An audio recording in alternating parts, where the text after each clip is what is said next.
दया करो ये देवी माई ओ पगली के दी हम भुलाई। तू दया करो ये देवी माई ओ पगली के दी हम भुलाई। नहवा दिन नवा रात करब हम अपन सिरवा नवाई। तू दया करो हे देवी माई ओ पगली के दी हम भुलाई। तू दया करो ये देवी माई ओ पगली के दी हम भुलाई।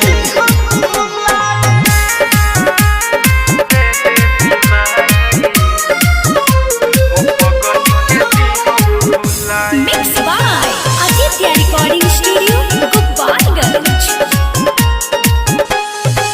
मन तू बातए हमार महतरिया दोना निकाल जे बदिल के भीतरिया। मन तू बातए हमार महतरिया दोना निकाल जे बदिल के भीतरिया। हाथ जोड़ी है अर्जी करिले कोदना ये तने भलाई। तू दया करो ये देवी माई ओ पगली के दी हम भुलाई। तू दया करो ये देवी माई ओ पगली के जाए भुलाई।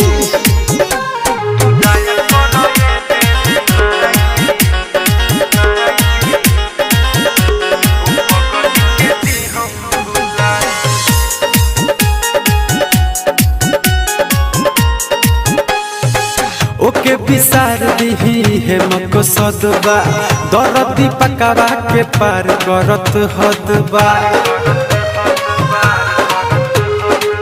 ओके बिसार दिही है मको सदबा दरदी पकावा के पार करत हदबा।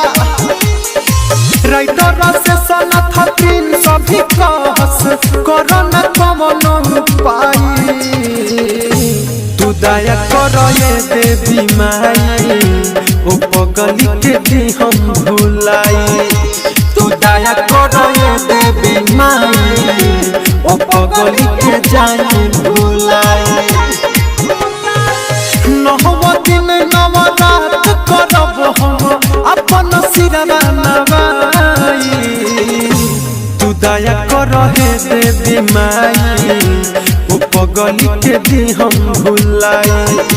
तू दया करो ये देवी माई ओ पगली के दी हम भुलाई।